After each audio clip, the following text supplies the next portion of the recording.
સાધર્મી ભાઈઓ અને બહેનો, કોરોના વાયરસના કારણે થયેલ લોકડાઉન પછી ગવર્મેન્ટે ઘણી છૂટછાટો આપેલ છે અને 8મી તારીખે ધાર્મિક સ્થળો ખોલવા માટેની ગાઈડલાઇન્સ પણ આપવામાં આવશે. પરંતુ આપણી સમાજના દરેક મંડળના પ્રમુખને મારી નમ્ર વિનંતી છે કે આપણા મંદિરો આપણે 30મી જૂન સુધી બંધ રાખીએ અને કોઈ એક બારી અથવા તો કોઈ એક ગેટ ખોલી અને સાધર્મી ભાઈ બહેનોને દર્શન કરવા માટેની છૂટ આપીએ. દર્શન કરવા માટે પણ એરિયા વાઇઝ ટાઈમ અલોટ કરીએ અને એ જ ટાઈમે એ એરિયાના ભાઈ બહેનો આવી અને ખાલી દર્શન કરી અને 5 મિનિટમાં જ મંદિરને બહાર નીકળી જાય, જેથી આ કોરોના વાયરસ આપણી સમાજમાં ફેલાય નહીં અને દરેકનું સ્વાસ્થ્ય સારું રહે. આ લોકડાઉન પછી આપણે શું કેર લેવી જોઈએ તે માટે આપણી સમાજના ડૉક્ટર સુહાસ દોશી આપણને થોડીક ગાઈડલાઇન્સ આપશે. તે આપ સૌ શાંતિથી સાંભળી અને તેને ફોલો કરશો એવી મારી નમ્ર વિનંતી. જય જિનેન્દ્ર. આપણા નાથના પ્રમુખ શ્રી સુભાષ અંકલના વક્તવ્ય પછી એમની જ પરમિશનથી આગળ કોરોના વિશે આપણે હવે શું ધ્યાન રાખવું એના વિશે આવનારી 10 મિનિટમાં આપણે સમજીએ.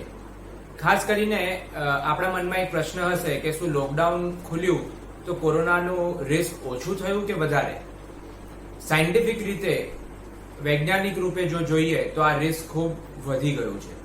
કારણ કે પહેલા જ્યારે આપણે ઘરમાં હતા ત્યારે કોરોનાના દર્દીઓનો સંપર્ક થવાની શક્યતા ઓછી હતી. હવે જ્યારે આપણે બહાર જઈ રહ્યા છીએ, કેસ વધી રહ્યા છે, ત્યારે એ સંભાવના વધારે છે. એવી જ રીતે આપણે જો મોટાભાગના દેશોનું જોઈએ તો જ્યારે એ લોકોએ લોકડાઉન ખોલ્યું તો એમનો કોરોનાનો ગ્રાફ નીચે ઉતરતો હતો. આપણે જ્યારે લોકડાઉન ખોલ્યું હજી આપણો ગ્રાફ ઉપર જ ચડી રહ્યો છે. એટલે આવનારા 2 મહિના માટે આપણે ખૂબ સાવચેતી ઓછામાં ઓછી રાખવી જ પડશે. હવે શું સાવચેતીના પગલાં આપણે સૌ ભરીશું તેના વિશે સમજીએ. પહેલા તો હું વડીલોની વાત કરું. જે લોકો સામાન્ય રીતે 50 વર્ષથી વધારે છે, જેમને કોઈ બીજી બીમારીઓ છે, એ લોકોએ ખાસ કરીને એ ધ્યાન રાખવાનું છે કે ઘરની બહાર હજી પણ ના જ નીકળે. જો નોકરીના કારણે નીકળવું પડતું હોય તો વસ્તુ અલગ છે, અધરવાઇઝ જો જરૂર ના હોય તો એ લોકો બહાર ના નીકળે. એ લોકોએ ઘરમાં પણ હવે ખાસ અગત્યનું ધ્યાન રાખવાનું રહેશે. ઘરના યુવાન વર્ગ જ્યારે બહાર નીકળતા થઈ જાય તો ત્યારે એ લોકો ઘરમાં ચેપ લઈને આવી શકે છે. તો વડીલોમાં થવાની સંભાવના ખૂબ વધારે રહે, કારણ કે એમની રોગ પ્રતિકારક શક્તિ ઓછી હોય છે. તો આવા સંજોગોમાં વડીલો ઘરમાં પણ જ્યારે યુવાન વર્ગ હોય કે એમની હાજરીમાં જો એક જ રૂમમાં બેઠા હોઈએ તો સામાન્ય રીતે એ લોકો માસ્ક પહેરે અને યુવાન વર્ગ પણ ત્યારે જો માસ્ક પહેરે તો એ ઉપયોગી રહી શકે. બીજી વસ્તુ, વડીલોએ ખાસ કરીને પોતાના ખોરાકમાં ફ્રૂટ્સ, વેજીટેબલ્સ સાથે સાથે હળદર, સૂંઠ, ગંઠોડા આ વસ્તુઓના ઉકાળા ને બધું ચાલુ જ રાખવું આવનારા શિયાળા સુધી. એમને વિટામિન સી અને ઝિંક ખાસ કરીને સપ્લિમેન્ટ તરીકે લેવા જોઈએ. ઘણી બધી કંપનીની વેજ પ્રોડક્ટ્સ અવેલેબલ છે, એટલે આપણને જૈનો તરીકે એમાં કોઈ વિરોધ નડશે નહીં. હવે વડીલોએ સાથે બીજી એક વસ્તુની ધ્યાન રાખવાની જરૂર છે કે મંદિરમાં જઈશું ત્યારે શું ધ્યાન રાખીશું. સામાન્ય રીતે મંદિરમાં જવાનો સમય પણ તમારો ખૂબ સીમિત રાખજો, દર્શન પૂરતો જ રાખજો. હવે આપણે વધીએ યુવાન વર્ગ તરફ. યુવાન વર્ગે શું ધ્યાન રાખવાનું રહેશે? સમજો, યુવાન વર્ગ આમ જોઈએ તો સૌથી સુરક્ષિત છે, પણ સૌથી વધારે ચેપ લાગવાની સંભાવના હવે યુવાન વર્ગમાં જ છે. એટલે યુવાન વર્ગે એ સમજવાની જરૂર છે કે ઓવર કોન્ફિડન્સમાં ના આવે. એમનું ઓવર કોન્ફિડન્સ કદાચ એમના અને પરિવાર માટે નુકસાનકારક રહી શકે છે. માસ્ક પહેરીને ઘરથી નીકળીએ છીએ તો ઘરમાં આવીએ ત્યાં સુધી માસ્ક આપણા મોઢા પર જ હોય, એ વસ્તુનું ખૂબ ધ્યાન રાખવું. આવનારા ગયા 2-3 દિવસમાં મેં એવું જોયું કે પબ્લિક જ્યારે ક્યાંય ઊભી રહેતી હોય કાં તો પોતાના રૂમમાં બેઠી હોય ત્યારે માસ્ક ઉતારી દે છે કોઈક બીજું ઓળખીતું મળવા આવે કે એમના સ્ટાફનો જ વ્યક્તિ હોય તો માસ્ક ઉતારીને વાત કરે છે, તો આ ખૂબ ગંભીર પરિસ્થિતિ છે. આવું ના કરો. એનું એક ખૂબ જ અગત્યનું કારણ કહું. હાલના સંશોધન એવું કહે છે કે 3 ફૂટ નહીં 15 ફૂટ સુધી કોરોના વાયરસનો ફેલાવ થઈ શકે છે. શ્વાસોશ્વાસની ક્રિયા, આપણા બોલવાથી, છીંક ખાવાથી ને ઉધરસ ખાવાથી એ ખૂબ વધારે પ્રમાણમાં બહાર આવે જો તમે સંક્રમિત હો તો, અને સામેવાળાને ચેપ લાગવાની સંભાવના વધી જાય. વસ્તુઓથી ચેપ લાગવાની સંભાવના ખૂબ ઓછી છે, નવા સંશોધન એવું કહે છે. પણ છતાં જ્યાં જ્યાં જરૂર પડે ત્યાં હાથ ધોવાની કાળજી તો આપણે રાખવી જ પડશે. પણ સૌથી અગત્યની વસ્તુ હવે છે કે શ્વાસોશ્વાસની ક્રિયાનું પ્રોટેક્શન, તો એના માટે એકમાત્ર માસ્ક જ છે. યુવાન વર્ગે બીજી એક વસ્તુ સમજવા જેવી છે કે એવું ના સમજતા કે બાજુવાળો વ્યક્તિ છેલ્લા 2 મહિનાથી એના ઘરે જ હતો એટલે એ તમને ચેપ ના લગાડી શકે. અત્યારે જે ICMR રિસન્ટ રિસર્ચ જે બહાર પાડ્યો એમાં એમને આંકડો એ છે કે આપણા દેશમાં 30% લોકો એ સિમ્પ્ટોમેટિક કેરિયર છે. આ એ સિમ્પ્ટોમેટિક કેરિયરને આપણે થોડું સમજીએ. એ સિમ્પ્ટોમેટિક કેરિયર એટલે એવા દર્દીઓ કે જેને કોરોનાનો ચેપ લાગ્યો છે પણ એમાં કોઈ લક્ષણ નહીં દેખાય, પણ એનો અર્થ એવો નથી કે ચેપ ના ફેલાવી શકે. એમની શ્વાસોશ્વાસ અને બોલવાની ક્રિયાથી એ કોરોનાના જે જીવાણુ છે બહાર નાખી રહ્યા છે, અને સામેવાળો કદાચ જો એ ગ્રહણ કરી લે તો એ એનાથી સંક્રમિત થઈ શકે. તો આવા સંજોગોમાં દરેક બાજુના વ્યક્તિને આપણે એ સિમ્પ્ટોમેટિક કેરિયર તરીકે જ ગણવું જોઈએ. હવે સુભાષ અંકલે ખાસ કીધું કે આપણે મંદિર હજી 1 મહિના સુધી બંધ રાખીએ, અને જો ચાલુ કરીએ છે તો દર્શન પૂરતું સીમિત રાખીએ, અને એમાં પણ આપણે ઘર વાઇઝ કે એરિયા વાઇઝ એના બ્લોક કરી દઈએ. પણ એનાથી પણ આગળ જઈને હું કહેવા માંગીશ કે આવનારા 2 મહિના સુધી મંદિરોમાં કે કોઈ પણ આપણા ધાર્મિક સ્થળોમાં આપણે કોઈ પણ જાહેર પ્રોગ્રામ, સામૂહિક પ્રોગ્રામ આપણે ના કરીએ. 2 મહિના પછી જો જરૂર પડે તો હજી એને લંબાવીએ, કારણ કે ભૂતકાળ એવું કે છે કે જ્યારે 1918માં ફ્લૂ આવો જ એક પેન્ડેમિક થયેલો ત્યારે 2 વર્ષમાં એને 3 વાર માથું ઉચક્યું હતું, અને ઘણા બધા લોકો એનાથી સંક્રમિત થઈને ઘણા લોકોનું અપમૃત્યુ પણ થયું હતું. એટલે આપણી લડાઈ ખૂબ લાંબી છે. એટલે થોડા સમજીને આપણે જાહેર પ્રોગ્રામોનું આયોજન કરતા રહીએ. મંદિરમાં હવે આપણે જ્યારે જઈશું તો પ્રક્ષાલ માટેની પહેલા હું ખાસ સૂચના આપીશ. હમણાં થોડા દિવસોમાં એવું જોવામાં આવે છે કે રોડ પરના મંદિરોમાં જ્યારે લોકો દર્શન કરવા જાય તો આમ માસ્ક નીચે ઉતારીને ભગવાનને દર્શન કરે, એમના જે બી દેવી દેવતાઓ હોય એમને. આપણા માટે એ સુરક્ષિત નથી. આપણે ખાસ સમજવું કે મંદિરની અંદર ભગવાન છે એટલે તમને પ્રોટેક્શન મળી જશે એવું ક્યાંય પણ નથી. અને આપણે તો સૌ જાણીએ જ છે કે આપણા ભગવાન તો વિતરાગી છે, અને એ ક્યાંય કોઈની રક્ષાએ નથી કરવાના અને કોઈને મારવાના નથી. એટલે ખાસ કરીને મંદિરની અંદર પણ તમે ઘરેથી નીકળો છો તો ઘરે આવો છો ત્યાં સુધી માસ્ક તમારા મોઢા પર જ હોય, એનું પ્લીઝ આપ સૌ ધ્યાન રાખજો. હવે પ્રક્ષાલ માટે જે લોકો જઈ રહ્યા છે તો એમાં હું એમ કહીશ કે નિયમ ના હોય તો વડીલો કદાચ એમાં ના જોડાય આવનારા થોડા દિવસો સુધી, અને જો નિયમ છે તો તમે જોડાઈ શકો છો. પણ ધ્યાન આટલું રાખો, મોટા ભાગે 20 થી 40 વર્ગના વ્યક્તિઓ આગળ આવીને પ્રક્ષાલની જવાબદારી આપણે પોતે લઈ લઈએ, અને એમાં પણ 2 ગ્રુપ પાડજો જે 15 દિવસના રોટેશન પર હોય. આ 15 દિવસ કેમ? કારણ કે જો 15 દિવસ આપણે કરી રહ્યા છે, બીજા 15 દિવસ ગેપ છે, તો એવામાં જો કોઈ પણ લક્ષણો હોય તો ઓટોમેટિકલી બીજા લોકોમાં ફેલાવાની શક્યતા ઓછી થઈ જાય. એટલે 15 દિવસ ઓટોમેટિકલી આપણે પ્રક્ષાલના રોટેશનમાં રહીશું તો એ ખૂબ ઉપયોગી રહેશે. પ્રક્ષાલ કરતી વખતે આપણે ઘણી વસ્તુનું ધ્યાન રાખીએ. પ્રક્ષાલ માટે જઈ રહ્યા છે તો ત્યારે ઘરેથી પહેરેલું માસ્ક છે, એક જ વ્યક્તિ રૂમમાં જાય, કપડાં બદલે. મારું એવું કહેવું છે કે ખાસ કરીને આપણે ગુજરાતમાં ક્યાંક પ્રક્ષાલ કરતા પહેલા નાહવાની આપણી પ્રથા બંધ થઈ ગઈ છે. આપણે એને પાછી ઊભી કરીએ, કારણ કે એ જ ઉચિત વસ્તુ છે. આપણે ઘરેથી આવીને ભલે નાહેલા હોય પાછા એકવાર સ્નાન લઈ લઈએ, આપણું માસ્ક એક થેલીમાં મૂકી દઈએ, અને જે શુદ્ધ કપડાં છે એક ધોતીમાંથી કદાચ 5-10 જણાનું એક માસ્ક આપણે અલગ અલગ બનાવેલું હોય જેના પર નામ લખીને આપણે એ પહેરી લઈએ અને પછી જ આપણે પ્રક્ષાલ કરવા જઈએ. જેટલા બને એટલા ઓછા લોકોથી આપણે પ્રક્ષાલ કરીએ. પ્રક્ષાલ કરતી વખતે જેને જોવાનો નિયમ ના હોય એવા લોકો હાજર ના રહે, એ લોકો દર્શન કરીને પાછા જતા રહે.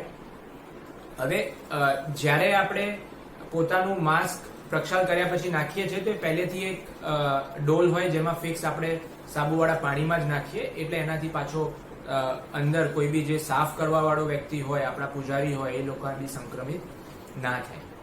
હવે આવે છે કે જો માની લો કે આપણે સામૂહિક પ્રોગ્રામ કરવો જ પડે છે તો શું, નાનું પ્રવચન કરવું જ પડે છે તો શું, તો એવામાં બારી બારણા બધા જ ખુલ્લા હોવા જોઈએ. જેટલું ક્રોસ વેન્ટિલેશન હશે એટલું વધારે સારું. પ્રવચનકાર પણ માસ્ક પહેરે અને શ્રોતા હોય તો અવશ્ય જ. ડિસ્ટન્સ જેટલું બને એટલું વધારે રાખવું. કોઈ શરદી ઉધરસ વાળા વ્યક્તિએ લોભ કરીને, પુણ્યના લોભે ખાસ કરીને દેરાસરમાં ના જવું કે પ્રવચનમાં ના બેસવું. એ લોકો ઘરે બેઠા બેઠા સ્વાધ્યાય કરે. આપણા દરેક દેરાસરમાં કદાચ એક આપણે ટેમ્પરેચર ગન લઈ લઈએ કે જેને કદાચ આવા સામૂહિક પ્રોગ્રામ માટે આપણે વાપરી શકીએ. હવે બાળકો માટેની હું વાત કરવા માંગુ છું. બાળકો કંટાળ્યા હશે, હેરાન થતા હશે. 10 વર્ષથી નાના બાળકોમાં ખાસ ધ્યાન રાખવાનું છે. બાકી મોટા બાળકોમાં રિસ્ક આપણા 20 થી 40, 50 વર્ષના વર્ગ જેટલો જ છે, એટલે એમાં ગભરાવાની જરૂર નથી. પણ નાના બાળકોને પણ તમે લોકો બહાર લઈ જાઓ મમ્મી પપ્પાની નિગરાણીમાં. એમને પણ માસ્ક પહેરેલું હોય અને બને ત્યાં સુધી પબ્લિક ના હોય એવા સમયે તમે રોટેશન પર લઈ જાઓ. દરેક વ્યક્તિ જો આટલું ધ્યાન રાખશે તો ખૂબ સારું રહેશે. સ્ત્રીઓ માટે ખાસ વાત કરું તો એમને એવું હશે કે ભાઈ હવે શાકભાજી લેવા જવાનું હશે, તો એમાં ગભરાવાની જરૂર નથી. તમે માસ્ક પહેરેલો રહો. સામાન્ય રીતે 10 મિનિટથી ઓછા કોન્ટેક્ટમાં ચેપ લાગવાની સંભાવના ખૂબ ઓછી હોય છે. એટલે તમે એવા જ સમયે જાઓ કે જ્યારે ત્યાં ભીડ ના હોય ને તમારે વધારે લોકોની વચ્ચે રહેવું ના પડે. હવે ખાસ કરીને એના લક્ષણો વિશે વાત કરું ને, આપણે જો કોઈ લક્ષણ દેખાય તો તરત જ શું કરવું. સામાન્ય રીતે આપ સૌ જાણો જ છો, કોરોના એક વાયરલ ફીવર છે. એવી ગેરમાન્યતા ના રાખો કે કોરોના કંઈક અલગ છે, એ પણ વાયરલ ફીવર જ છે. એટલે કોઈ તમને એમ કે વાયરલ છે તમે ઇગ્નોર કરો તો એવું ઇગ્નોર ના કરતા. વાતાવરણના કારણે બી હવે ફેરફાર દેખાશે. આપણને શરદી ઉધરસ વધારે કોમનલી થશે, વરસાદ પડશે એટલે. તો આપણે વધારે કાળજી રાખવાની રહેશે. સામાન્ય લક્ષણ છે કે પહેલા આપણને શરદી ઉધરસ, ગળામાં ખરાશ અનુભવાય, ગળામાં દુખે, કદાચ તાવ આવે, શરીર તૂટે, જે એક વાયરલ ફીવરના કોમન લક્ષણો હોય છે. બધા જ લક્ષણો આમાં સામાન્ય રીતે જોવા મળે છે. પણ આમાં સ્પીડ ઘણીવાર વધારે હોય છે અને આપણને શ્વાસ ચડવાની તકલીફ દેખાય. એટલે શરૂઆતના લક્ષણો જો દેખાય કે ગળામાં કંઈક છે તો સૌથી પહેલો સ્ટેપ એ છે કે તાવ આવ્યો હોય કે ના આવ્યો હોય, તમે આખો દિવસ ગરમ પાણી આવનારા 2-4 દિવસ માટે કન્ટિન્યુઅસ પીવો. એ ગરમ પાણી ચા જેટલું આપણે કમ્ફર્ટેબલી પી શકીએ એટલું ગરમ હોવું જોઈએ. એવું નહીં કે 1-2 વાર પીધું અને આપણે મૂકી દઈએ. વિટામિન સી અને ઝિંક વાળો ખોરાક, પ્રોટીન વાળો ખોરાક આપણે એ દિવસોમાં ધ્યાન રાખીને લઈએ જ. આપણે પોતાને બીજાના ઘરના બીજા સદસ્યો કરતા અલગ કરી દઈએ. આટલું કરવાથી ઘણું બધું બચી શકશે. હવે રિપોર્ટ વહેલી તકે કરાવીશું તો ખૂબ ઉપયોગી છે. આપણી નાથમાં હાલમાં અત્યાર સુધી મારી જાણમાં 7 કેસીસ થઈ ગયા છે, એમાંથી એક અપમૃત્યુ બી થયું છે. જો વહેલો ખ્યાલ આવશે તો બચવાની શક્યતા ઘણી વધારે છે. સક્સેસ રેટ ઘણો સારો છે. એટલે એના માટે આપણે રિપોર્ટ, જો બીજા દિવસે બી તાવ હોય તો પ્રાઇવેટ કે ગવર્મેન્ટમાં આપણે રિપોર્ટ કરાવી જ લઈએ. એમાં સમય ના વેડફીએ. આપણો ચેસ્ટ એક્સરે કરાવી લઈએ. હવે બ્લડ રિપોર્ટની સક્સેસ 65% છે, સીટી સ્કેનની સક્સેસ 97% છે. એટલે જો જરૂર પડે તો 3-4 દિવસે આ પગલું પણ આપણે લઈ શકીએ છીએ. આપણા નાતના બી ઘણા ડોક્ટર તમને પ્રિસ્ક્રાઇબ કરી શકે, કાં તો તમારા ફેમિલી ફિઝિશિયન બી તમને પ્રિસ્ક્રાઇબ કરી શકશે. તો આટલી વસ્તુની આપણે ધ્યાન રાખવું.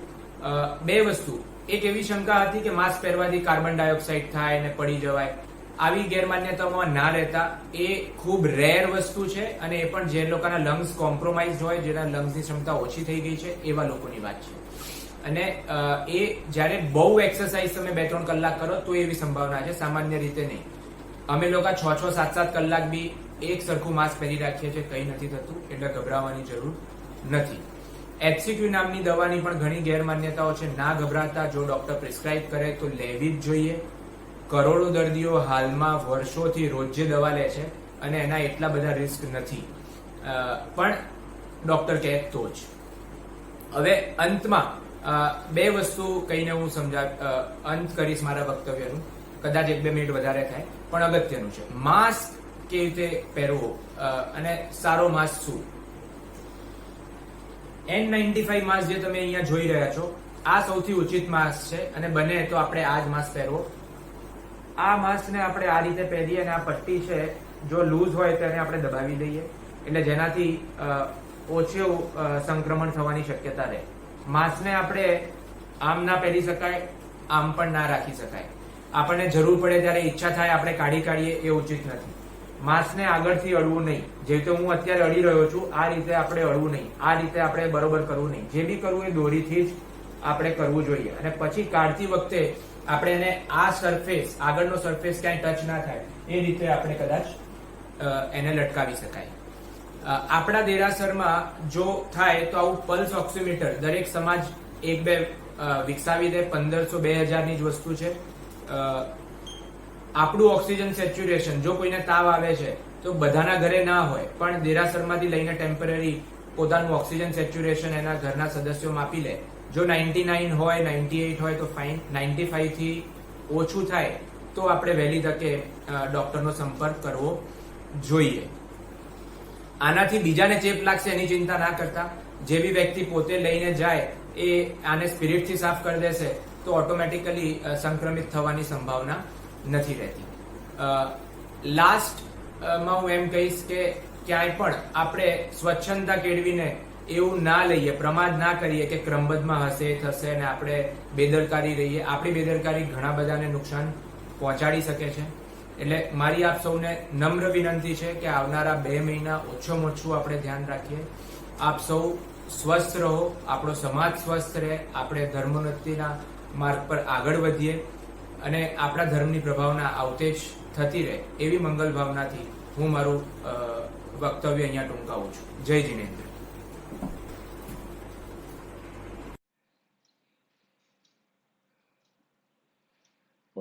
જય જય જય નમસ્તુ નમસ્તુ નમસ્તુ હરિતાણમ નમો સિદ્ધાણમ નમો આયર્યાણમ નમો વચ્છાયાણમ નમો રૂવી સવસાણમ નમઃ સમય સારાય સ્વાનુભૂત્યા ચકાસતે સ્વભાવાય ભાવાય સર્વભાવાંતરચ્છેદે તેન ભુવન મે સાર્વીતરાગ વિજ્ઞાનતામ શિવ સ્વરૂપ શિવકાલ નમઃ ત્રિયોગ સંહારિકે.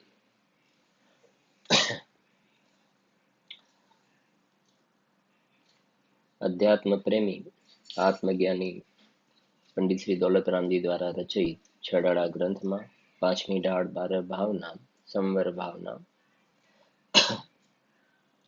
जिन पुण्य पाप नहीं कीना आत्म अनुभव चित दीना तिन्हि विधि आवत रोके संबर लहि सुख अवलोके.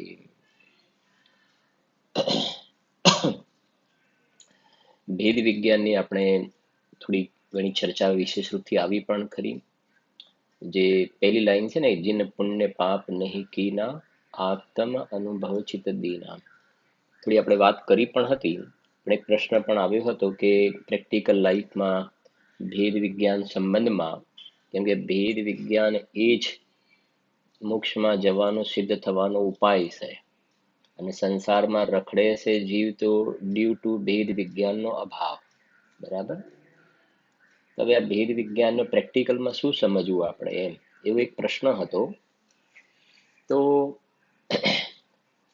આપણે એક સરળ ભાષામાં લઈએ છીએ અને થોડીક સરળતાથી કે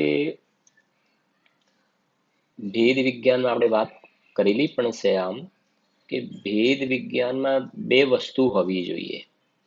2 વસ્તુ, ને 2 વસ્તુમાં એક સ્વ અને બીજું પર, આવી રીતે હોય. એક સ્વ અને બાકી પર.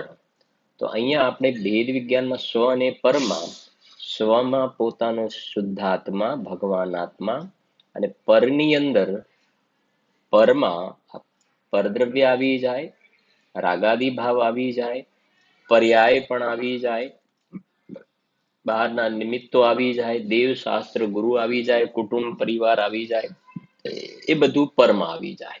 કાલે હતું ને રાગ ગ્રામ પ્રલય કરણા. તો ગુરુદેવના શબ્દોમાં એક બાજુ રામ અને બીજી બાજુ ગામ. તો બે વસ્તુ વચ્ચે ભેદ જ્ઞાન કરવાનું ને, જેમ આપણે નથી કહેતા, દ્રષ્ટાંત આપીએ છીએ કે જ્યારે આપણે ફ્લાઇટમાંથી કશેકથી આવીએ તો પછી આપણે આપણું લગેજ લેવા માટે પેલું ગોળ ચક્કરડું ફરતું હોય છે ને, તો બધા ત્યાં આવીને બિલકુલ આમ ઊભા થઈ જઈએ છીએ ને, ત્યાં ઊભા થઈ જઈએ છીએ આપણે. તો શું કરીએ છીએ કે ભેદ જ્ઞાન સમજાય છે કે નહીં? ભેદ જ્ઞાન કે ભાઈ જેટલે આ બેગ આવે કે નહીં, આ નહીં, આ નહીં, આ નહીં, અને પછી ઉપર પેલું લાલ ફૂમતું બાંધેલું છે કે હા આપણી આવી, અને એ ઉઠાવી લીધી. આ મારી અને બીજી બધી મારી નહીં, બીજી બધી મારી નહીં. સમજાય છે ને? તો ત્યાં ભેદ વિજ્ઞાન કરીએ છીએ, પણ વાત હવે આ સિદ્ધાંત, આ દ્રષ્ટાંત ખ્યાલ આવ્યો ને? ભૂલમાં બીજાની બેગ ઉઠાવીએ તો તરત પેલો હાથ પકડ, સાહેબ અરે કે સોરી હો, પ્લીઝ પ્લીઝ, મને એવું લાગ્યું જરા કેવું, ખ્યાલ આવે છે ને? બીજાની બેગ ઉઠાવી દો, આપણી ઉઠાવી ને, હા બસ. તો જેવી રીતે દ્રષ્ટાંતમાં જોયું, હવે સિદ્ધાંતમાં આવીએ જરાક, બરાબર સમજો શાંતિથી, કે હવે એ જે બેગ ઉઠાવીને, હવે આપણે સિદ્ધાંતમાં એક બાજુ ભગવાન આત્માની બીજી બાજુ પર, જે તે બેગ ઉઠાવી અહીંયાથી બીજા ભાવમાં, આપણે સીધી જ વાત, બીજા ભાવમાં તું જાય તો બેગ સાથે આવે કે ના આવે? આવે કે ના આવે? કે ના આવે તો બેગ પરના ખાતામાં જાય, સીધી વાત. બેગ પરના ખાતામાં જાય. અને એક સિદ્ધાંત છે કે પોતાની વસ્તુ કદી પારકી થાય નહીં. લખી દેવું તમારે આ. પોતાની વસ્તુ હોય એ ક્યારેય પારકી ના થાય, અને પારકી વસ્તુ હોય એ ક્યારેય પોતાની ના થાય. સમજાય છે ને? આપણે કદાચ વચ્ચે આવી પણ હશે સ્વાધ્યાયમાં. તો એ પહેલા નક્કી કરવાનું છે કે પોતામાં શું આવે ને પારકામાં શું આવે. અજ્ઞાની જીવ, મિથ્યા દ્રષ્ટિ જીવ પારકાને પોતાના માન્યા છે. એટલે અહીંયા શ્રી ગુરુ સમજાવે છે પહેલા નક્કી તો કરો, જે ટોડરમાં જે કહે ને કે પહેલા દુઃખ દૂર કરવા માટે સ્વ પરનું જ્ઞાન અવશ્ય જોઈએ.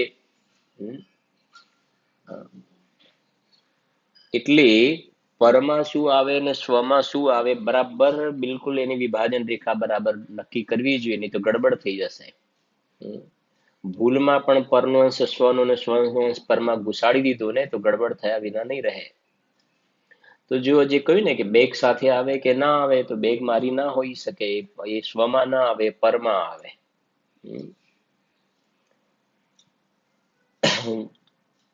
36-37 ગાથા વાંચજો તમે સમય સારની, 36-37 ગાથા, અને પછી 38મી ગાથામાં સમ્યક દર્શનનો જન્મ થયો એની ગાથા છે. થોડોક એનો ભાવ કહું તમને, કે જેમ સમજો કે ભાઈ તમે 3 ભાઈઓ છો સમજો, બરાબર, અને તમારા ઘરે લગ્નનો પ્રસંગ છે કોઈ, તો તમારા ફાધરે કંકોત્રી મારા ઘરે મોકલાવી કે લગ્નમાં આવજો. તો હું પછી એમ કહું કે મારા ઘરે કંકોત્રી મોકલાવી, તો મારા બાજુવાળા ભાઈ છે એમના ઘરે કંકોત્રી કેમ ના મોકલાઈ? તો તમે શું કહેશો? ભાઈ અમારે ને એમને કશું લાગે વળગે નહીં. આવું કહે છે ને, અમારે ને એમને કઈ લાગે વળગે નહીં. ઓકે ચલો બરાબર છે, તો મારે તો લાગે વળગે ને કે હા. અચ્છા, તો પછી તમારા 3 ભાઈઓ વચ્ચે જ્યારે મિલકતની વહેંચણી કરવાની હોય એ વખતે મને બોલાવશો કે નહીં બોલાવો? કે ભાઈ તમારો પણ એક ચોથો ભાગ આની અંદર રાખીશું આપણે, કે ના તમારે એમાં કશું ના લાગે વળગે? તો હું બાજુમાં નીકળી ગયો ને, પરમાં આવી ગયો ને પેલો પાડોશી પરમાં, તો હવે હું પરમાં ચાલ્યો ગયો કે તમારે ને મારે કશું ના લાગે વળગે. બરાબર છે કે નહીં? હવે પછી 3 ભાઈઓમાં વહેંચણી થઈ ગઈ ને, પ્રેક્ટિકલ આપણે સમજી રહ્યા છે ને થોડું. 3 ભાઈઓની અંદર વહેંચણી થઈ ગઈ અલગ અલગ. પછી એક કપલ, બીજું કપલ ને ત્રીજું કપલ, તો વહેંચણી થઈ ગયા પછી તો પછી એક ભાઈ બીજા ભાઈના ઘરમાં, બીજો ત્રીજાના ઘરમાં, એકબીજાના ઘરમાં જો માથું મારે તો ક્યારેક કેવું પડે ભાઈ જુઓ તમે તમારું ઘર સંભાળીને બેસો, તમારે અમારા ઘરમાં માથું નહીં મારવાનું, તમારે અમારે કશું લાગે વળગે નહીં. બરાબર છે કે નહીં? આવું જોવામાં પણ આવે છે ને બહારમાં. એમને એમની રીતે રહે છે, અમે અમારી રીતે રહીએ છીએ. પેલી બીજાની અપેક્ષાએ અભેદ હતા, હવે અંદર આવી ત્યારે ભેદ પડી ગયો પાછો. કે એમને ને અમારે કશું નહીં, ભાઈ એમની રીતે રહે, અમે અમારી રીતે રહીએ. હા. કેમ સમજી એકને ફરવાનો શોખ છે, એને ધર્મનો શોખ નથી, બીજાને ધર્મનો શોખ છે, તો કે ભાઈ એમની રીતે, અમે અમારી રીતે, અમારે એમને કશું લાગે વળગે નહીં, આવું બોલે ને. પછી હવે અંદર આવો તો કે છે કે એ બહાર નીકળી ગયા. પછી પતિ પત્નીમાં આવો. પતિ પત્ની અંદર જોવામાં આવે, હસબન્ડ વાઈફમાં પણ વિચાર કરીએ તો કે છે કે બંને બીજી રીતે સિમ્પલ કે બંને પોતપોતાના મોબાઈલમાં રચેલા રહે છે. હવે પેલા પતિને ધર્મની રુચિ છે, પત્નીને કે પત્નીને કે તું આ સાંભળ, સારા પ્રવચનો, બધું સારું, મંદિરે જવાનું, મને મને મારી રીતે રહેવા દો, મને મારી રીતે રહેવા દો, તમે તમારી રીતે રહો, હું તમને ડિસ્ટર્બ કરું છું, તમે તમારી રીતે, હું મારી રીતે રહું. સમજાય છે કે નહીં? તો એ કહે છે કે તારે ને અમારે કશું લાગે વળગે નહીં. બંને એકબીજાના ફોન લઈને બેઠેલા હોય છે ને, બસ ખ્યાલ આવે છે કે નહીં? પોતપોતાના ફોન લઈને ઘેર ઘેર માટીના ચૂલા હોય છે કે નથી હોતા? હા. તો એ કહે છે કે તમારે ને અમારે, એ બંને બીજાને કહે છે તારે મારે કશું ના લાગે વળગે, તું તારું સંભાળ, તારે મારામાં ઇન્ટરફિયર નહીં થવાનું, તારામાં ઇન્ટરફિયર નહીં થવાનું.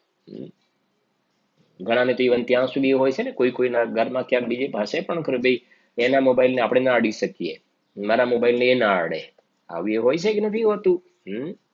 બોલો.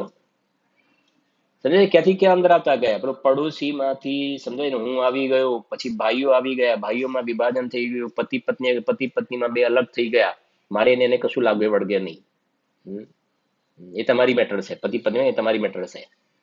મારા તમારે માથું નહીં, તમારે મારે કશું ના લાગે વળગે, આ બાબતમાં કશું ના લાગે વળગે, એમ પણ બોલે ને. પછી એનાથી અંદર આ ભેદ વિજ્ઞાનની વાત કરી રહ્યા છીએ કે કોનાથી આત્મા જુદો છે ને અભેદ બુદ્ધિ કરી રહ્યો છે, ભેદ હોવા છતાં અભેદ બુદ્ધિ કરી રહ્યો છે, એનાથી ભિન્ન હોવા છતાં એવી અભેદ બુદ્ધિ કરી રહ્યો છે ને, એવી અભેદ બુદ્ધિ કરી રહ્યો છે કે હમણાં ગુરુદેવના પ્રવચનમાં હતું ને, એવી અભેદ બુદ્ધિ કરી અંદરમાં એવો રાગ હોય ને કે પિતાજીને પેટમાં બહુ દુખતું હોય, તકલીફ ઘણી હોય, તાવ આવેલો હોય અને પથારી વસ હોય અને દીકરાના કંઈક સમાચાર મળે ને, એકદમ કંઈક આમ થયું છે તેમ થયું છે, તો તરત જ પથારીમાંથી ઉભો થઈને દોડાય કે મને કશું નથી થયું. તને કેમ છે કે બેટા, તને કેમ છે, તને બરાબર છે કે નહીં? પોતાનું દર્દ ભૂલી જાય છે ને. સમજો આખી વાત. આમાં સમજવા ક્યાંય દ્વેષ કરવાની વાત નથી, પણ રાગ મટાડીને વિતરાગતા પ્રગટ કરવાની વાત છે, ભેદ વિજ્ઞાનની વાત ચાલી રહી છે. પછી આવી ગયા હવે આ શરીર પત્નીથી જુદો થઈ ગયો. હવે આ શરીર તારી એક પણ સાંભળતું નથી. શરીર ક્યાં તારું સાંભળે છે? માથાના વાળ ધોળાય થઈ ગયા ને જતાય રહ્યા, ઘણાના ધોળા થઈ ગયા ને ઘણા જતાય રહ્યા. કઈને ધોળા થયા ને એને તારી પરમિશન લીધી, અને ચાલ્યા ગયા તો પરમિશન લીધી? એ છે કે ના.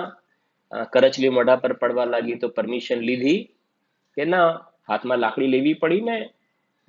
તો શરીર પણ તારું કશું સાંભળતું નથી, એનું પરિણમન સ્વતંત્ર છે. એ બહુ સિદ્ધાંત સમજવા, આનું પરિણમન સ્વતંત્ર છે. આ બધું અજીવ તત્વમાં જાય છે, આ અજીવમાં જાય છે. સ્વ પરનું ભેદ વિજ્ઞાન તો આ અજીવમાં જાય છે, આનું પરિણમન સ્વતંત્ર છે. રાખને તારી ઈચ્છા પ્રમાણે રહેતું હોય તો. બરાબર છે કે નહીં? આપણે એના માટે દ્રષ્ટાંત પણ આપીએ છીએ ક્યારેક. આમ સવારે જયારે આપણે ઉઠીએ અને પછી શરૂઆતના 4-5 ડગલા કેવા આમ ચાલતા કેવું થાય છે, અને પછી આમ બરાબર મોશનમાં આવી જાય, પછી ફટાફટ ફાસ્ટ ચલાય છે, પછી પેલું સમજો ચાલવા માટે પણ જાય ને થોડું ફાસ્ટ ચાલે ને. સવારે ઉઠીને એવી રીતે ચાલવા જાય તો શું થાય બોલો? પેલું પણ ચાલી શકતું નથી, એની ક્રિયા સ્વતંત્ર છે. જો તમે આ શરીરની ક્રિયા ના કરતા હો તો ઉઠીને પણ એવું ફટાફટ દોડો ને કે ના, તો એકદમ કડાકો બોલી જાય. સમજાય છે કે નહીં? હાડકું ભાગી જાય. તો કહે છે કે આનું પરિણમન સ્વતંત્ર છે. આ દેહના પરમાણુને કેવી રીતે રહેવું એ પરિણમન સ્વતંત્ર છે. એટલે શરીર ઉપરથી તારું ઉપયોગ બુદ્ધિ હટાવી લે, એમાં કર્તાપણું, એકત્વપણું, મમત્વપણું, ભોગતાપણું આના પરથી હટાવી લે. પછી અંદરમાં આવ્યા તો આ શરીર ઉપરનો રાગ, કુટુંબ ઉપરનો રાગ, દેવ શાસ્ત્ર ગુરુ પ્રત્યેનો રાગ, આ અશુભ અને શુભ રાગ, એ બંને રાગ પણ આત્માને કષ્ટદાયક છે. દરેક સમય બદલાયા કરે છે રાગ તો, અને રાગના કારણે જીવ દુખી જોવામાં આવે છે. અને મેં તમને એક વાત કરી ને કે પોતાની વસ્તુ કદી પારકી ન થાય, પારકી વસ્તુ કદી પોતાની ન થાય. બરાબર સમજજો. છૂટી જાય છે ને, જેમ કે ને અહીંયાથી દેવ પર્યાયમાં ગયા તો બેગ સાથે આવી કે ના આવી ને. હવે સીધી વાત કરીએ, સિદ્ધ ભગવાનની વાત કરીએ. સિદ્ધ ભગવાનની, મહાવીર ભગવાન સિદ્ધ થઈ ગયા ને, ઋષભદેવ સિદ્ધ થઈ ગયા, બધા સિદ્ધ થઈ ગયા. હવે તું જ્યારે અહીંયાથી સિદ્ધ થઈશ, સમજજો, શરીર સાથે આવશે કે નહીં આવે? કે નહીં આવે એનો મતલબ શરીર જુદું છે, હાલ અત્યારે જુદું છે, સાથે જો હોય તો સાથે આવવું જોઈએ. એટલે અત્યારે હાલ જુદું છે, ભેદ જ્ઞાન આ જુદું છે અત્યારે. અચ્છા, પછી સિદ્ધ દશા પ્રગટ થાય વખતે આ શુભ ને અશુભ રાગ સિદ્ધ ભગવાનને હોય કે ના હોય, કે રાગ નીકળી જાય? કે 13મું ગુણસ્થાન પ્રગટ થાય છે અરહંત દશા વખતે રાગ નીકળી જાય છે. અને સિદ્ધ દશા પ્રગટ થાય વખતે શરીર નીકળી જાય છે. તો રાગ અને શરીર બે નીકળી ગયા. રાગ આશ્રવ બંધમાં ગયું, શરીર અજીવ તત્વમાં ગયું. હું તો રહી ગયો, જીવ તત્વ તો રહી ગયું, જીવ તત્વ રહી ગયું. સમજાય છે કે નહીં? હા, સિદ્ધ દશા પ્રગટ થઈ તો જીવ રહ્યો કે ના રહ્યો? જે જીવત્વ શક્તિથી જીવ રહે છે જીવ રહ્યો. તો આ બંને છૂટી જાય છે, શરીર, સમજો, શરીર અને રાગ છૂટી જાય છે. એટલે અજીવ અને આશ્રવ બંધ નીકળી ગયા. અને આ જીવ રહી જાય છે ને, તો જે રહી જાય છે એ તું છો, તું છો. અને એના ઉપર દ્રષ્ટિ કરવી એટલે સંવર નિર્જરાની પ્રાપ્તિ ને એમાં પૂર્ણ લીનતા, એ મોક્ષ છે. આ ભેદ જ્ઞાન છે, આ ભેદ જ્ઞાન છે.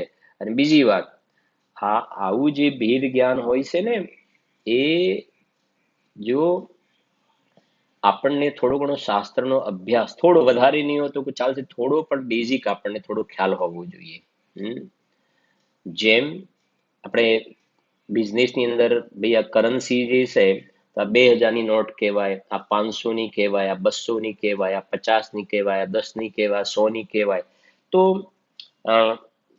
સમજાય કે ભાઈ પેલા આવ્યા હતા આપણા ઘરે, તો જતી વખતે આપણા છોકરાને આપતા ગયા, 10ની નોટ આપતા ગયા.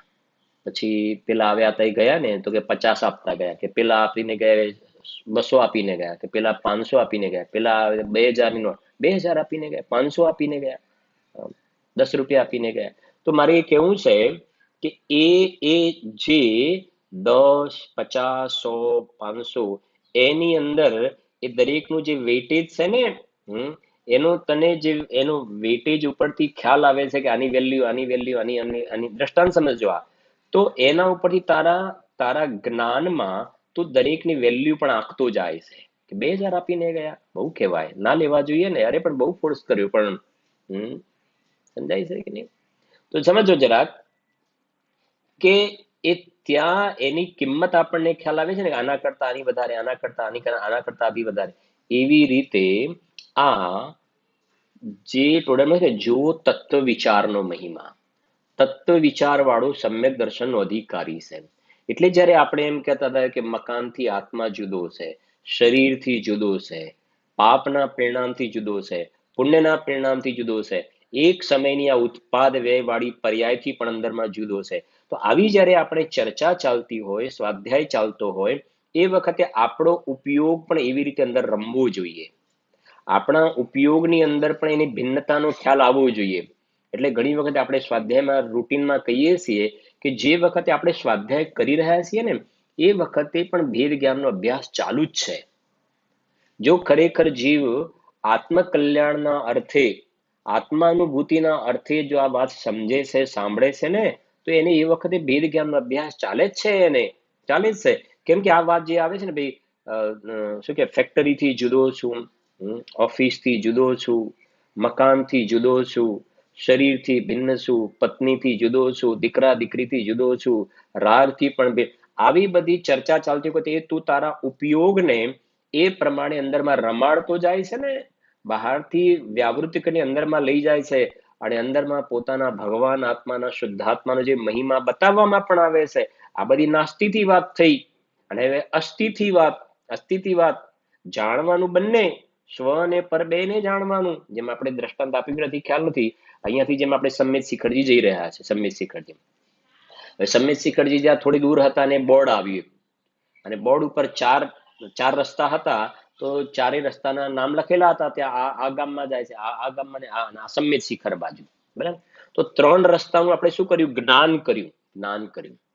અને ચોથા રસ્તાનું સમ્યક શિખર વાળું જે લગાવેલું છે ને, એનું જ્ઞાન પણ કર્યું, અને એ રસ્તાનો આપણે આશ્રય પણ લીધો, એનું શરણ પણ લીધું, એ રસ્તાનું આપણે અવલંબન પણ લીધું, એ ટ્રેક ઉપર આપણે ચાલવા લાગ્યા. પેલા 3 રસ્તાનું આપણે જ્ઞાન કરી અને જાણી કે આ જવા જગ્યાએ જે ગામે નથી જવું ને, બસ એ જાણીને ત્યાંથી છૂટા પડી ગયા. બરાબર છે કે નહીં? બસ એવી રીતે આ અજીવ તત્વ જે કહીને મકાન, દુકાન, પૈસા, ઓફિસ, સમજાય છે કે ફેક્ટરી, બીજું ત્રીજું, તો એ બધાનું જ્ઞાન કરી લીધું. બસ હવે એ જ્ઞાન કર્યાની સાથે આશ્રય કરવા યોગ્ય નથી, એનું પણ જ્ઞાન ભેગું આવી ગયું. એ બાજુ જેમ કહીને એ બાજુ વળ્યા નહીં, તો એ જ્ઞાનમાં એ બાજુ વળ્યા નહીં, જ્ઞાન કરીને એ બાજુ વળ્યા નહીં ત્યારે સાચું જ્ઞાન કર્યું કહેવાય. જ્ઞાન કરી સમ્યક શિખર સિવાયના બાકીના 3 રસ્તાનું જ્ઞાન કરીને એ બાજુ વળ્યા નહીં તો સાચું જ્ઞાન, અને જ્ઞાન કરીને એ બાજુ વળ્યા નહીં તો ખોટું જ્ઞાન થઈ ગયું. શિખરજી ક્યાં આવશે? શિખરજીથી દૂર ચાલ્યો જઈશ. એમાં મકાન મારું નથી એવું જ્ઞાન કર્યું, પણ અંદરમાં તો રસ તો મકાનનો જ જરે છે. સમજાય છે કે નહીં? જરા ઉપર આવો, ઉપર જરાક થોડુંક જરાક પાછું કઈ ને કઈ રીતે તમને એના બંગલો બનાવ્યો તો ઉપર પણ કોઈ રીતે લઈ જાય તમને કે જરા આ થોડુંક જરા જોઈ લેજો જરાક. બરાબર છે કે નહીં? અમારે થોડુંક આવું થોડુંક એક આવું બનાવવું છે, આમ કરવું છે. 4-5 નીચે રૂમ હોય તો લઈ જાય, એકબીજાના ત્રીજાના રૂમ આમ કરે ને ગમે તે રીતે. હા, એને ખબર નથી કે અમારે આમાંથી આડા થઈને નીકળવાનું છે. પાપના પોટલા બાંધે છે ને, કાલે પણ કહ્યું મહિમા, એવો મહિમા આવે છે આ. હા, ધૂળના ઢગલાનો. આવી હતી ને વચ્ચે વાત કરું, ધૂળના ઢગલા છે એનો મહિમા આવે છે. હવે આ ભેદ વિજ્ઞાનના અભ્યાસની વાત ચાલે છે. અહીંયા મુંબઈ જેવા શહેરોમાં ફ્લેટો નહીં કે ભાઈ 3 BHK ને 4 BHK ને આટલા સ્ક્વેર ફીટ ને આ જગ્યા ને અમે ફલાણા જગ્યા રહીએ છીએ ને તમે અહીંયા રહો છો. એરિયાના પણ પછી અમે થોડાક આગળ જાય એટલે અમે પ્રોપર બોમ્બે માં રહીએ છીએ, કોઈ કે અમે વાલકેશ્વર રહીએ છીએ. સમજાય છે કે નહીં? કોઈ કે અમે તમે ક્યાં નાલા સોપારા રહીએ છીએ, કોઈ કે અમે ભાયંદર, કોઈ કે મલાડ રહીએ, કોઈ વડે પેલું મુંબઈમાં અમે મુંબઈના છીએ. સમજાય છે કે નહીં? એનો પણ કેવા નશા ચડતા હોય છે ને. શું કહો છો તમે? આમછી મુંબઈ કે કંઈક કહો છો ને. હા, સમજાય છે? મુંબઈ તો છૂટી જશે, બીજી પર્યાયમાં ચાલે જઈશ. પણ એનો અંદરમાં આજે ભેદ વિજ્ઞાનની વાત ચાલે છે ને, એના અંદરમાં જીવને જે રસ ચડ્યા હોય છે, હું ભગવાન આત્મા છું, એનો જે મહિમા આવવો જોઈએ ને એની જગ્યાએ પરનો મહિમા આવી જાય છે. તો ક્યાં રહ્યું ભેદ જ્ઞાન? ભેદ જ્ઞાન ક્યાં રહ્યું? હા, જે પેલા બીજા 3 રસ્તા જાણીને એ રસ્તે ચડી ગયો. એમ જે ગુરુદેવના શબ્દોમાં સિમ્પલ, હું પૈસા વાળો, બાયડી વાળો, છોકરા વાળો, કારખાના વાળો, ધંધા વાળો, હા, મુંબઈ વાળું, અમદાવાદ વાળું, આ બધું આવી ગયું ને ત્યાં ગાડી. ખ્યાલ આવે છે કે નહીં? તો જુઓ, સમજજો જરાક કે આ જે કરન્સીથી સમજાવ્યું ને એવી રીતે દરેકનું આપણને ખ્યાલ આવવો જોઈએ. સદભૂત, અસદભૂત, ઉપચરિત, અનુપચરિત વ્યવહાર એટલે આપણે બધામાં શાસ્ત્રીય ભાષામાં નથી લેતા. તો એનાથી જુદો, આનાથી જુદો, ને અંદરમાં જે કહ્યું ને કે શિખરજીનું બોર્ડ ને બાજુ ગયા તેનો મહિમા, એવી રીતે આ ભગવાન આત્માનું ખાલી જાણકારી નહીં, એના સ્વરૂપને જાણીને એમાં સ્થિર થઈ જવાનું છે. જ્ઞાનમાં પ્રતિષ્ઠિત થઈ જાય, જાણીને એમાં ઠરી જવું. આ ભેદ જ્ઞાનનો અભ્યાસ છે. અને એના માટે જે આપણે હંમેશા કહીએ છીએ કે પ્રિલિમરી ઉપાય એ છે કે તમે સ્વાધ્યાય ખૂબ કરો, સ્વાધ્યાય ખૂબ કરો. અને શરૂઆતમાં ભલે ન ગમે તોય કરો, ન ગમે તો પણ કરો. જેમ દુકાન ઉપર જવાનું શરૂઆતમાં છોકરાને ના ગમે ને, તો મા બાપ કેવા હોશિયાર હોય છે. હા, આ છોકરાને ધંધામાં કેવી રીતે માસ્ટર બનાવવું એના માટે એના કેટલા માસ્ટરી હોય છે. એ જો બેટા છે ને 2 દિવસ જરા બહાર છું, ખાલી તારે ત્યાં જઈને બેસવાનું જ છે, બીજું કશું કરવાનું નથી. તારે આપણી ઓફિસ ઉપર જઈને ખાલી બેસવાનું, તારે બીજું કશું, તારે મોબાઈલ રમવો તો મોબાઈલ લઈને જજે, તું તારે જે કરવું, ખાલી તારે બેસવાનું છે 2 દિવસ. બરાબર છે ને? 2 દિવસ જાય એટલે પછી પેલા ઓફિસમાં બધા હોય ને, બીજા બધા નોકર ચાકર કે નાના શેઠ આવ્યા હશે. સમજાય છે? સર શું લાવું, સાહેબ શું લાવું. પછી આવે એટલે સમજે પેલા એની તરત જ ગાડી ઉભી રાખે એટલે પેલો માણસ ગાડી ખોલવા માટે આવી જાય, એની બેગ લઈ લે, બીજું લઈ લે, પાછું મૂકી દે. હા, સમજાય છે કે નહીં? હવે એને બસ 2 દિવસ પછી પાછો જવાનું ચાલુ કરે પિતાજી. પાછો 4 દિવસ થાય એટલે કે 1 દિવસ તું જઈ આવજે ને જરાક, પછી પેલા પાર્ટીના ત્યાં તું જઈ આવજે ને જરાક, ખાલી બીજું કશું નથી કરવાનું. પેલી પાર્ટી મીટિંગ એમ ધીરે ધીરે કરીને એને પાપમાં પારંગત બનાવી દેશે ને, પાપમાં પારંગત બરાબર હોશિયાર બનાવી દે. પછી એવો હોશિયાર બની જાય છે કે એને જવા માટે નથી કે બાપુજી તમે બેસો ઘરે, પપ્પા તમે બેસો જરા, તમે સિવિલ એટેન્ડ કરો, તમે બીજું કરો, હું બધું સંભાળી લઉં છું. તો મારે તો ખાલી અત્યારે એ સમજાવવું છે કે જેવી રીતે શરૂઆતમાં નહોતું ગમતું પણ ગમવા લાગ્યું ને, એવી રીતે સ્વાધ્યાય કરવાનો અભ્યાસ કરો. તો આની અંદર ડૂબકી લગાવશો ને તો પ્રેક્ટિકલ લાઈફ સાથે કેટલાય પ્રકારના સમાધાન આમાંથી મળશે તમને. ટોનિક છે, જબરજસ્ત ટોનિક છે. કેટલાય સમાધાન આમાંથી જ મળશે તમને. આ સમાધાન આપશે, બહારમાં કોઈ સમાધાન નહીં આપે. અને એટલે સમય સારની 5 નંબરની ગાથામાં લખ્યું છે, આગમનું સેવન. આપણે જે પ્રશ્ન આવ્યો છે ને એનું સમાધાન કરી રહ્યા છે. વેદ વિજ્ઞાનનો પ્રેક્ટિકલ. આગમનું સેવન એટલે પહેલું આ લખ્યું, તમે સ્વાધ્યાય કેટલો કરો છો. પછી યુક્તિનું અવલંબન, વાંચો તો પછી અંદરમાં ન્યાયથી વિચાર કરો કે વાત તો સાચી છે. આ બધાને આપણે સ્મશાનમાં મૂકી આવ્યા, કોઈ કશું નથી લઈ ગયું, અને આપણે આખી જિંદગી પાપના પોટલા બાંધીએ છીએ. હા, અને મારે ખરેખર આ જરૂર છે. આ બધો વિચાર કરવો પડે ને. ભેદ જ્ઞાન કરો, વિચાર કરવો પડે કે આ શું કરી રહ્યા છીએ આપણે. ખરેખર આ નિંદનીય જીવન છે કે પ્રશંસનીય લાઈફ છે આપણી. ખાલી પૈસાના ઢગલા ભેગા કરીને શું કરવાનું? એ તો પાપ બાંધવાની વાત છે ને સરવાળે. પાપ તો મારે એકલાય ભોગવવાનું છે. આ બધો વિચાર કરે ને, યુક્તિથી વિચાર કરે કે ના ભાઈ, વાત તો ધર્મ જ સાથે આવવા વાળું છે. જુઓ ને, રાજા રાવણ નીચે ચાલ્યો ગયો, 2 ચક્રવર્તી ચાલ્યા ગયા, અને 7 નરક કહ્યું છે ને આ પાપના ફળમાં જાય છે. મારે હવે ચેતી જવું જોઈએ, મારે કલ્યાણ કરી લેવું જોઈએ હવે. એમ યુક્તિથી વિચાર કરે. અને અંદરમાં વાત તો સાચી છે. અનાદિ અનંત ધ્યાયક ભાવ. અને વાંચીએ છીએ એક એક ભાવ ઋષભદેવ, અને શું કહેવાય, ઋષભદેવના આગળના ભાવો જોઈએ તો એમના આગળના ભાવની અંદર જોવામાં આવે છે કે વજ્રજંગ અને શ્રીમતી હતા. એના પહેલા પણ રાજા હતા મહાબલ. અને આ પ્રમાણે બધા ભાવ જોવામાં આવે. ભગવાન મહાવીર સ્વામીના ભાવ જોવામાં આવે, મારીચના અને સિંહના. પારસનાથના ભાવ જોવામાં આવે, હાથી વગેરેના. એનો મતલબ હું પણ આગળ ચાલવા વાળું છું. આગળ હવે મારે કેવી રીતે રહેવું, ક્યાં રહેવું, એ રીતે યુક્તિથી વિચાર કરે. આગમનું સેવન, યુક્તિનું અવલંબન, પર અપર ગુરુનો ઉપદેશ. તો આ તો સર્વજ્ઞ ભગવાનના જ્ઞાનમાં દેખાયું છે ને, અને એના આધારે શાસ્ત્ર લખાયા છે. એટલે આ વાત તો પરમ સત્ય વાત છે, એમાં કોઈ શંકાને સ્થાન નથી. 3 થઈ ગયા.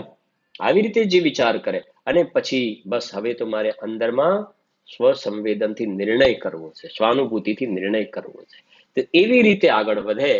અને આ 24 કલાક ચિંતનમાં કે વગર ચિંતનમાં, ચિંતનમાં એમ એક રીતે પોતે અંદરમાં પોતાના સ્વરૂપને જોવાનો ઉદ્યમ કરે. એ વખતે ચિંતનમાં કે વગર ચિંતનમાં પણ એને અંદરમાં એક વ્યક્ત રૂપે કે બીજું અવ્યક્ત રૂપે પણ અંદરમાં એને આ ચાલતું જ હોય.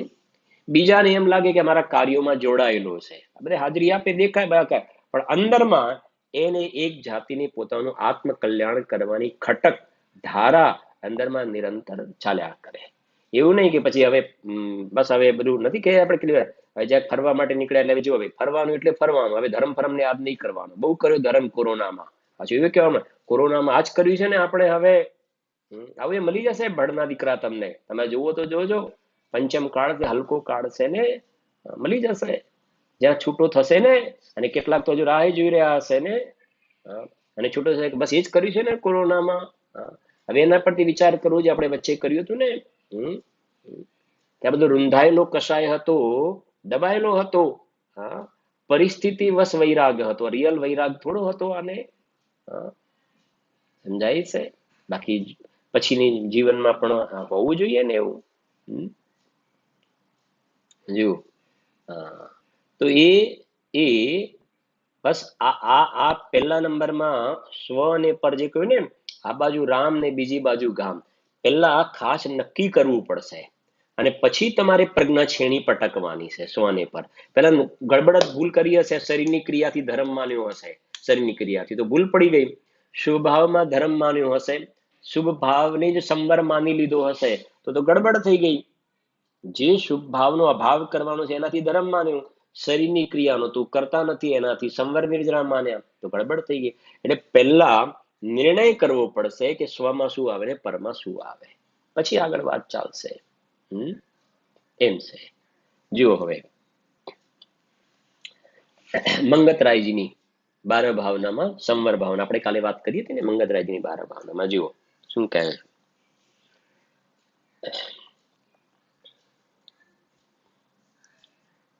ज्यों मोरी में डांट लगावे तब जल रुक जाता, त्यों आश्रव को रोके संवर क्यों नहीं मन लाता।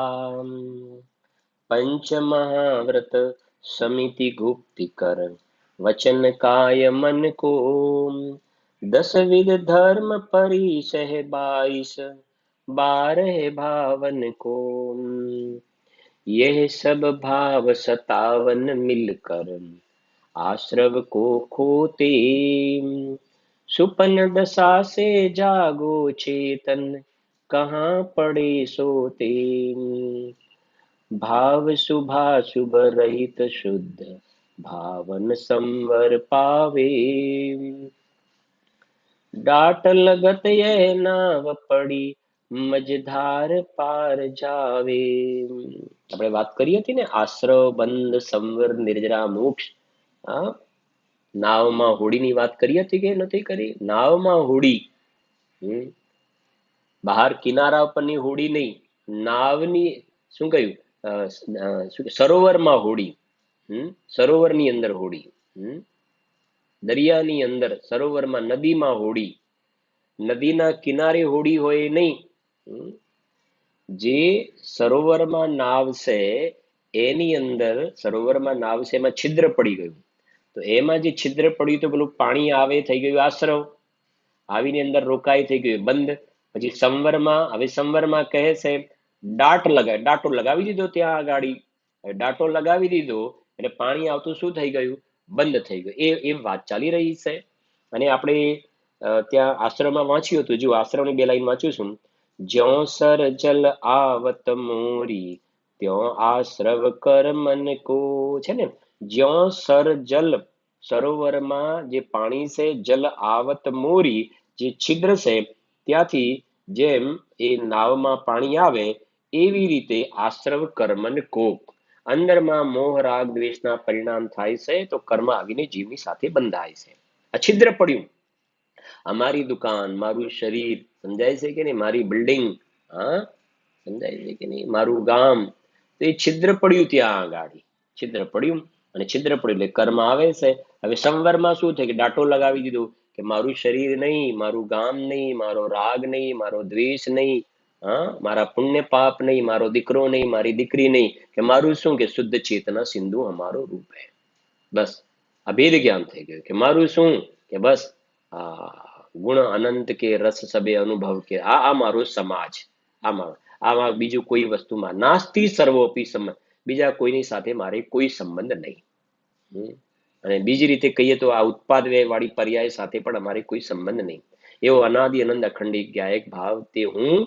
આ પરમેશ્વર તત્વ તે હું છું આ બૂચ લગાવી દીધો એટલે પેલા કર્મ આવતા શું થઈ ગયા સ્ટોપ થઈ ગયા જે કહ્યું ને 41 પ્રકૃતિઓનો બંધ તો સ્ટોપ થઈ ગયો ને સ્ટોપ આ એ કહે છે હા જેવું લખ્યું છે જ્યો મોરી મેં ડાટ લગાવે સમજાય છે તો કયો ડાટો લગાવવાનો આ બધું મારું મારું મારું કરે છે એની જગ્યાએ ત્યાં ડાટો લગાવી દો ને મિથ્યાત્વ અનંતાનુબંધી નીકળી ગયા અને સમ્યક દર્શન સ્વરૂપાચરણ ચારિત્ર પ્રગટ થયા એ ડાટો લગાવ્યો જો હા ગુરુદેવ શ્રી અહીં આવીને સંવર પ્રગટ કર્યો શ્રીમદજીએ સંવર પ્રગટ કર્યો આ પંચમ કાળમાં કોઈ સમ્યક દર્શન લઈને નથી આવતું કુંદકુંદ આચાર્ય અમરચંદ્ર આચાર્ય ધરસેન આચાર્ય દેવ ભૂતબલી દેવ પુષ્પદન દેવ વીરસેન સ્વામી સમંતભદ્ર આચાર્ય દેવ હા બધા થયા ને પદ્મનંદી દેવ પદ્મપ્રમલધારી દેવ જયસેન આચાર્ય દેવ થયા ને બધા જીનસેન આચાર્ય રવિશેન આચાર્ય આ બધા પંચમ કાળમાં થયા ને અહીંયા આવીને એમને જે અનાદિકાળથી જે પેલા આશ્રમ વાળું ચાલતું હતું ને એ ત્યાં આગળ સ્ટોપ કરી દીધું સંવર પ્રગટ કર્યો હા અને પેલું પાણીમાં બૂચ ના લગાવે તો શું થશે એ હોડીની અંદર છિદ્ર છે ને બૂચ ના લગાવે તો પાણી આવવાનું ના આવવાનું ચાલુ રહેશે ડૂબી જશે એમ આ દુર્લભ મનુષ્ય ભવની અંદર આ કર્મ આવવાનું ચાલુ તો છે કર્મો આવવાના ચાલુ છે આ પ્રાપ્ત પર્યાયમાં તન્મય થયો છે ચાલુ છે જો આ સંવરનો બૂચ નહીં લગાવ્યો બૂચ નહીં લગાવ્યો ને તો જેમ પેલી હોડી ડૂબી જાય એમાં મનુષ્ય પર્યાય તારી ખતમ થઈ જશે હોડી ડૂબી ગઈ ને પેલો માણસ ડૂબી ગયો એમાં મનુષ્ય પર્યાય ચાલી ગઈ અને તું ક્યાંય સંસાર સમુદ્રમાં ખોવાઈ જઈશ સંવરની અગત્યતા તો લાગવી જોઈએ ને સંવર શું ચીજ છે સંવર ક્યાંય મોલમાં નથી મળતો સંવર પૈસા ખરીદવાથી નથી મળતો બહારમાં જોઈએ ને દિવસે દિવસ કેવા કેવા પ્રકારના પાપના ઉદયો બહારમાં જોઈએ પણ છીએ ને, એના કરતા પણ અનંત ગણા પાપના ઉદય આજે નરક અને એકેન્દ્રિય સ્થાવરમાં ભોગવ્યા છે. એ બધાથી છૂટવાનો કાળ આવ્યો છે આજુ. હા, ज्यों मोरी में डांट लगावे तब जल रुक जाता, त्यों आश्रव को रोके संवर क्यों નહીં મન લાતા. અંદરમાં તને આવું સંવર પ્રગટ કરવાનો અંદરમાં હર્ષ કેમ નથી થતો? અંદરમાં હૃદયથી ઉછાળો કેમ નથી આવતો? અંદરથી ઉછાળો. તારું ઉપાદાન જાગૃત કેમ થતું નથી? તો મરેલા મળદાની જેને જે કેમ પડ્યું છે. એક બાજુ આપણા ગુરુદેવ શ્રી એમ કે મળદા હોય તો પણ ઊભા થઈ જાય, મળદા હોય તો ઊભા થઈ જાય એવા, અને તું મરેલા મળદાની જેમ પડ્યો છે. હા, નથી કે ઉતરેલી કડી હોય ને, હા, એવી જાતિના તારા ઉતરતા પરિણામ હોય. તો કહે છે કે ભાઈ આ કોઈ પોપાબાઈનું રાજ નથી. હા, કોઈ આશીર્વાદ આપી દીધું અને મારું કલ્યાણ થઈ જાય કે અમને તો ફલાણાના આશીર્વાદ, અમે તો ત્યાં જઈએ છીએ, અમુક અમુક દિવસે જઈ આવીએ છીએ અને અમને એમના આશીર્વાદ મળી જાય છે એટલે અમારે એ અમારી નૌકા પાર કરી દેશે. કે 100% નહીં, જેટલા ટકા લગાય તું બિલકુલ બ્રહ્મા છે, બિલકુલ બિલકુલ બ્રહ્મા છે. તારે વાસ્તવમાં એ આશીર્વાદ એમના મળી ગયા, એના બહાને તારે પાપ કરવા છે, તારે સ્વચ્છંદી રહેવું છે, તારે છાકટા થઈને પાપ બાંધવા છે, બીજું કોઈ કારણ નથી. કેમ કે એમના આશીર્વાદ મળી ગયા ને, બસ એટલે એ અમારી નૈયા પાર કરી દેશે. પ્રકૃતિમાં એવી વ્યવસ્થા છે જ નહીં, વ્યવસ્થા જ નથી પ્રકૃતિની અંદર, કુદરતમાં એવી વ્યવસ્થા જ નથી. કોઈના આશીર્વાદથી કોઈનું કામ થઈ જાય, કે કોઈએ શ્રાપ આપ્યો એટલે સામેવાળાનું કામ બગડી જાય, બિલકુલ 1000% લગાવો જેટલા ટકા ખોટી વાત છે. પણ આ જીવને શું છે કે અંદરમાં ક્યાંક જઈ આવે, થોડા પાપના લાગે કે આપણે બહુ પાપ કરે છે, પાછું ક્યાંક જઈ આવે, પગે લાગી આવે અને એમને કંઈક આશીર્વાદ આપી દીધા, એ જાઓ. એ કહે છે કે બસ. હા, અને અમુક અમુક સ્પેશિયલ દિવસે જઈ આવે પાછું. હા, ખાસ દિવસો હોય એના ત્યાં જઈ આવે એટલે એને લાગે બસ અમે અમારા પાપ ધોવાતા જાય છે. અરે એવું હોતું જ નથી ભાઈ, હોતું નથી ને. વ્યવસ્થા નથી એવી જાતિની. અરે એ તો બહારમાં લૌકિકમાં એવું બધું બતાવે. લૌકિકની અંદર એવું બતાવે કે જ્યારે આમ પેલા શું કે ને ફિલ્મ વગેરેમાં બતાવે ને કે પેલી આમ છેલ્લી સિચ્યુએશન એવી હતી ને પછી ભગવાનને યાદ કરે ને આ કરે, આમ કરે, તેમ કર્યું, અને પછી તરત જ એવા બધા સીન બતાવે કે લાગે કે હવે ભગવાન પ્રસન્ન થઈ ગયા અને આનું કામ થઈ જાય. સમજાય છે કે નહીં? વાસ્તવમાં રિયલમાં જોવામાં આવે તો એવા પ્રકારનું કંઈ હોતું નથી. એ બિલકુલ બધી છે ને શ્રીમદ લખ્યું, નિજ કલ્પનાથી કોટી શાસ્ત્ર માત્ર મનનો આમળો, જીનવર કહે છે સૂત્ર ભવ્ય તેને સાંભળો. હા, નિજ કલ્પનાથી કોટી શાસ્ત્ર માત્ર મનનો આમળો. કલ્પના લોકમાં તો ગમે તેવી પ્રકારનું ચિત્રણ કરવું એવું કરી શકાય છે ને એ પ્રમાણે. એટલે તારે સ્વયં તારે પોતાને તારા પરિણામ તારે પોતે જાગૃત થવું પડશે. તારે પાપ કરવા છે અને કોઈના આશીર્વાદથી કામ થઈ જાય કે એમ હોય નહીં. તું જ તારો ગુરુ છે, તું જ અંદરમાં ભગવાન છે, તું અંદરમાં ભગવાન આત્મા પાસે આશીર્વાદ લે એની પાસે. આ પર્યાય પરની પાસે જાય છે ને, આ પર્યાય અંદરમાં ત્રિકાલી ધ્રુવ ભગવાન આત્મા પાસે આશીર્વાદ, ત્યાં એના આશીર્વાદ લેવાના છે. એના આશીર્વાદ એટલે અંદરમાં પર્યાય ભેદ થઈને હું પરમાત્મા છું એવો નિર્ણય કર્યો ને, બસ તો તારો બેડો પાર થઈ ગયો. એનો આશીર્વાદ લેવાના છે તો બેડો પાર થઈ ગયો. અને હું પરમાત્મા છું એવો સ્વીકાર નથી કરતો અને બહાર મારો કરો, એ જ તારા માટે શ્રાપ છે.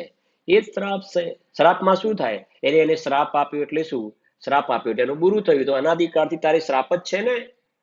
હા, આ ભગવાન આત્માનો તું અસ્વીકાર કરે છે તો તે સ્વયં તારા ઉપર શ્રાપ જ કર્યો છે. તે સ્વયં તારા ઉપર શ્રાપ કર્યો છે. હા, તે જાતે તારા પગ ઉપર કુહાડી મારી, દરેક સમયે તું તારા પગ ઉપર કુહાડી મારી રહ્યો છે. બીજું કોઈ થોડું મારે છે? તું જ મારી રહ્યો છે કે અમારું આ ભવન છે અને અમારી આ દુકાન છે, અને એક દુકાનમાંથી બીજી દુકાન કરીને, ત્રીજી કરીને, 10 કરીને, 100 કરે કરને. 1000 6 ખંડ તારા નસીબમાં કદાચ આવી જાય, આવશે તો નહીં, દેખાતું તો નથી, પણ 6 ખંડ વાળા ચક્રવર્તીએ ચાલ્યા ગયા ને. હવે 4 દુકાનની જગ્યાએ 14 દુકાન થઈ ગઈ, એમાં તું તને મોટો માનવા લાગ્યો ને, તો તું તારા ઉપર શ્રાપ, આ કે છે શ્રાપ છે, તું તારા પગ ઉપર કુહાડી મારી રહ્યો છે. 14મું ગુણસ્થાન લાવવાની જગ્યાએ 14 ઓફિસો ખોલીને બેસી ગયો તું. તું તો નથી ખોલ્યો પણ માને છે મેં 14 ઓફિસો ખોલી. ભ્રમમાં છે. અને ટોટલ એટલે કે ભ્રમજનિત રોગનો ઉપાય ભ્રમ દૂર કરવો એ છે. માત્ર ભ્રમ છે, મિથ્યા. અને ભ્રમના ફળમાં જે ભ્રમણા કરે છે, આ ભ્રમણ કેમ કરે છે? આ ભ્રમના ફળમાં કરે છે. વાંચો, સ્વાધ્યાય કરે ત્યારે જીવને ખ્યાલ આવે. બાકી તો બહારમાં તને લૂંટવા વાળા લૂંટારાઓ બહાર ચારે બાજુ મોજૂદ છે. કે એમને માનો તમારું કામ થઈ જાય. અહીંયા જઈ આવો તમારું કામ થઈ જશે. અહીંયા જઈ આવો, એ વીંટી આપે છે, ખાલી વીંટી પહેરવાની, બસ તમારો બેડો પાઠ થઈ જાય. એ આવું પાણી પીવડાવે છે, પી લો એટલે કામ થઈ જશે તમારું. એ જંતર મંતર દોરા ધાગા ખૂબ ચાલે છે. ખૂબ ચાલે છે. હું તો ઘણી વાર કહું છું એટલા માટે. તલુદ મારી જયારે પેલા જોબ હતી ને ઓફિસમાં, તો ટ્રેનમાં બેસવાનું હોય અને સાંજે આવવાનું થાય, તો ત્યાં ઉતરીને જ્યાં જવાનું હોય ત્યાં ઘણી વખત શું હોય, જે બધા બેસે ને તો એક ચાદર પાથરીને એક ભાઈ બેઠેલા હોય અને બધી અલગ અલગ પ્રકારની વીંટીઓ મૂકેલી હોય, વીંટી. અને એને એક રેકોર્ડ કરી કેસેટ મૂકી હોય, બરાબર છે ને. તો આપણે સવારે જતા હોઈએ, સાંજે આવતા હોઈએ, તો અઠવાડિયે 10 દિવસ સુધી ત્યાં બેઠેલો હોય અને કેસેટ વાગતી હોય. એની અંદર આ તમને વીંટી પહેરવાથી કેવા કેવા પ્રકારના ફાયદા થશે એ બધું બોલે ને. તો રોજ આપણે સાંભળીએ તો અલગ અલગ વસ્તુ સાંભળવા મળે. તો એની અંદર આપણે સાંભળીએ તો તમારે જો પુત્રની સંતાનની પ્રાપ્તિનો પ્રોબ્લેમ પડે, એનાથી આ બધી વીંટીથી સોલ્યુશન આવી જાય. પેટમાં દુખતું હોય તો એ મટી જાય, ઢીંચણની તકલીફ હોય તો એ મટી જાય, પડોશીની તકલીફ હોય તો એ મટી જાય, ધંધા વ્યાપારની તકલીફ હોય તો એ મટી જાય, માથું દુખતું હોય તો એ મટી જાય. સબ રોગ કી એક દવા, કે આ તમે વીંટી પહેરો. અને એમાં પાછી જે વીંટી પહેરવાની હોય ને, એ 11 રૂપિયા વાળી, 21, 31, 51, 101 બધી વીંટીઓ મૂકેલી હોય. પહેરો તમે. હું તમને એક વાત કહું કે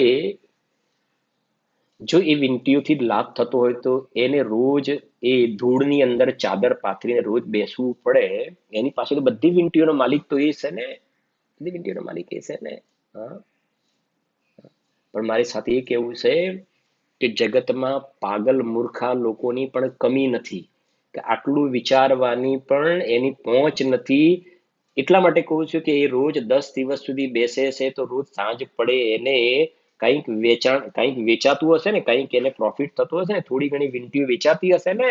સાંજ પડે એ ઉભો થાય કે 100, 200, 500 રૂપિયા લઈને જતો હશે ને. લઈને જતો હશે ને.